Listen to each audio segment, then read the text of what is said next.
Hey guys, welcome back to Cereal at Midnight. My name is Heath Holland, and I want to talk to you guys about Cinecon, the Classic Film Festival.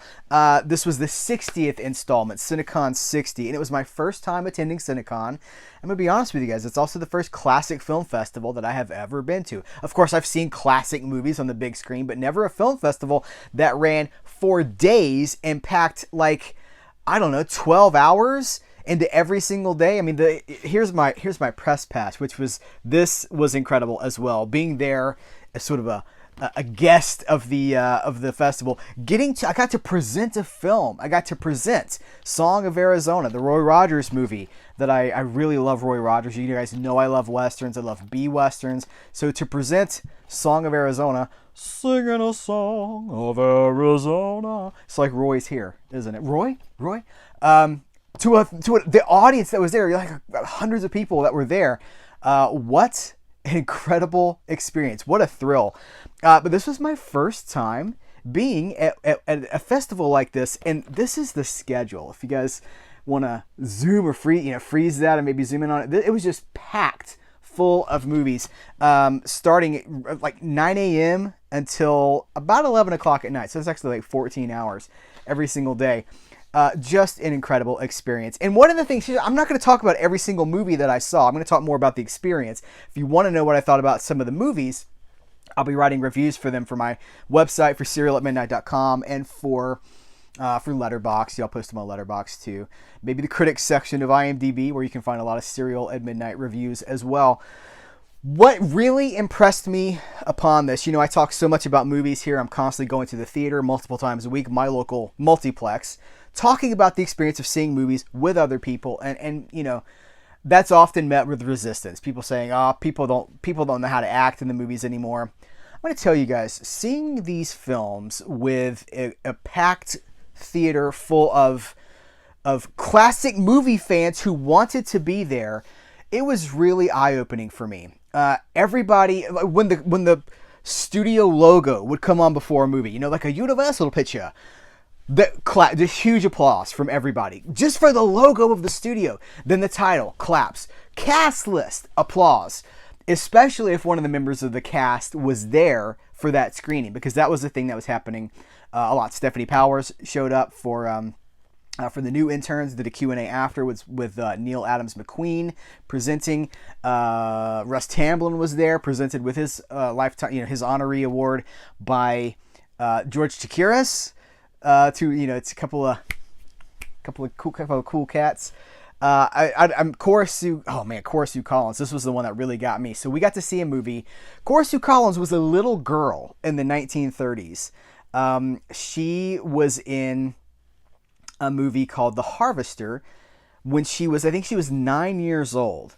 And she was an adorable little girl, but she had never seen the movie. So now 97-year-old Cora Sue Collins is sitting in the theater with us on the front row, watching this movie that she's never seen, that she filmed almost 90 years ago, like 88 years ago or something like that.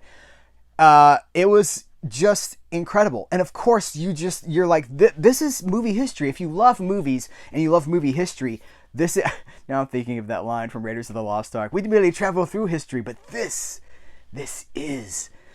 Cinecon is history. More than physical media, more than new movie reviews, people that love movies, people that love classic movies, any movie really, cinephiles. I made a video recently talking about where are the cinephiles. And we don't need to rehash all the details of that video. You can check it out if you want to. But the bottom line is fewer and fewer people my age and older are going to the movies. For a variety of reasons. They don't make them like they used to. Or it's just too inconvenient, costs too much money, people are horrible. None of that was an issue at this convention, and everybody just loves movies. And being among my people was so recharging. So first of all, I want to encourage you, if you have a classic film festival in your area, please do go, because not only do they need you and your support, because listen, the classic movie audience is getting older, and they are beginning to die out. And I'm not trying to say that as any sort of pejorative or any doom and gloom thing. It's just a matter of fact. If you were watching movies, if you watched movies from the 30s or the 40s or the 50s, chances are that original audience is leaving us now, and it's up to the new blood And I'm so happy to be a part of that new blood to enter into classic film fandom.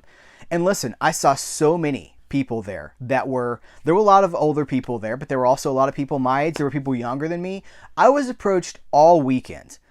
Over the 5 days, I was approached constantly by people who watched these videos, who know Serial at Midnight as a channel, as a podcast. They read my reviews, taking pictures with people. I don't even want to name everybody because I'm going to leave somebody out. It was an incredible experience of community, a community around movies. And we may think that we have that online, and to an extent we do. But being among these people and having lunch with them, because there's food trucks there, and people will invite you to go, hey, let's walk and get a meal.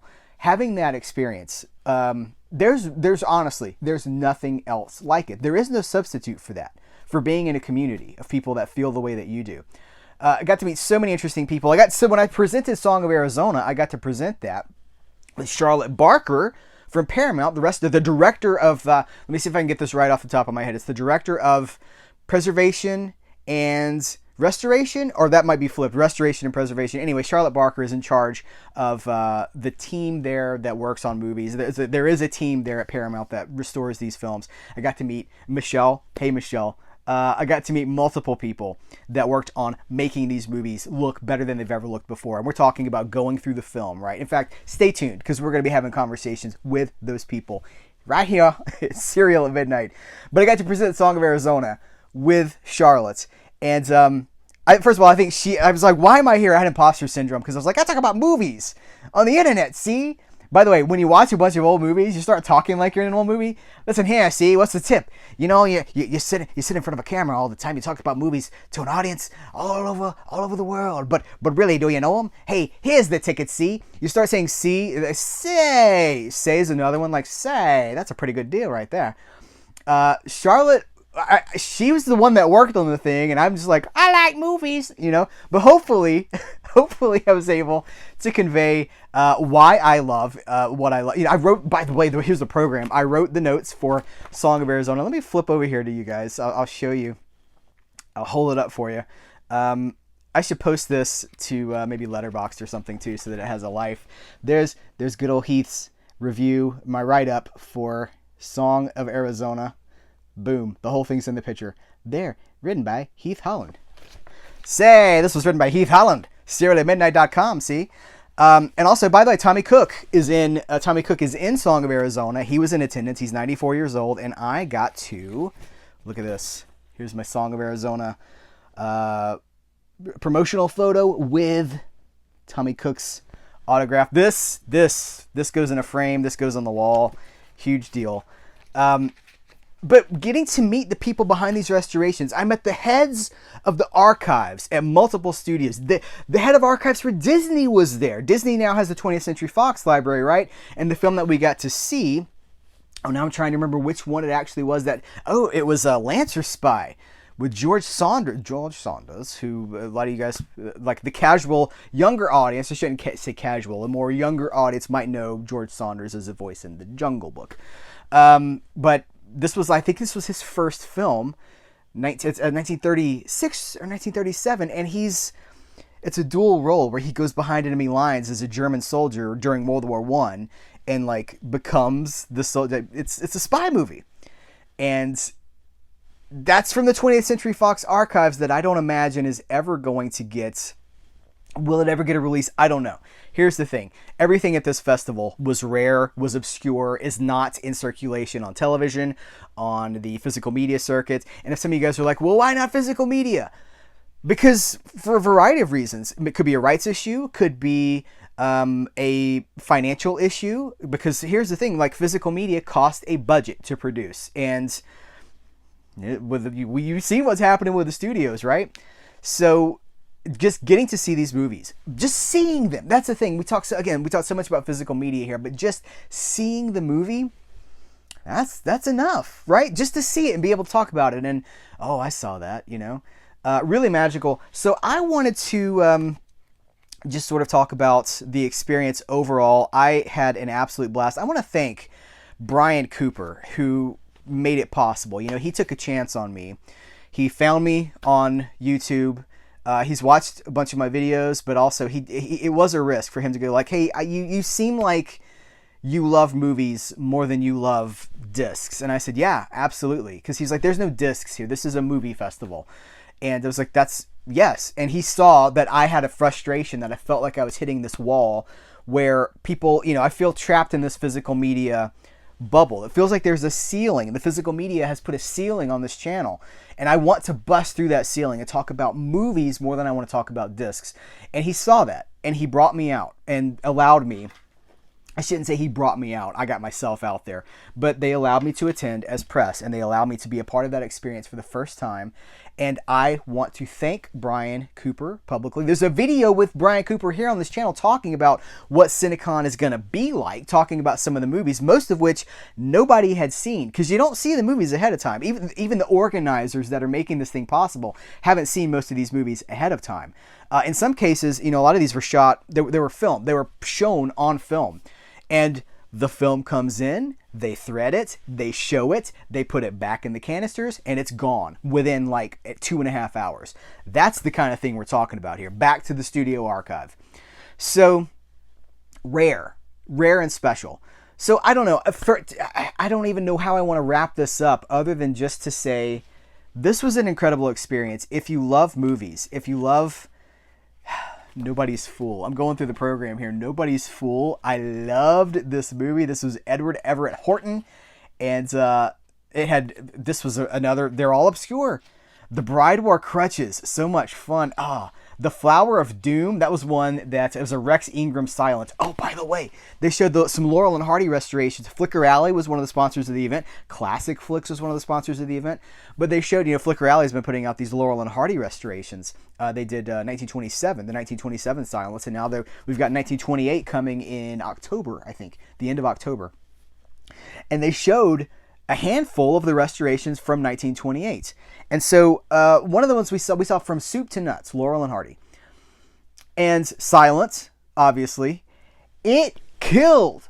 You guys, it slayed so hard. People were laughing so hard that they were losing their breath. I mean, there was a guy in front of me who was like, ah, like trying to get his breath back. And then I even heard, like, the laugh when you have to clear, he was like, ha ha ha, and then like, ah, like that's how hard people were laughing at Laurel and Hardy.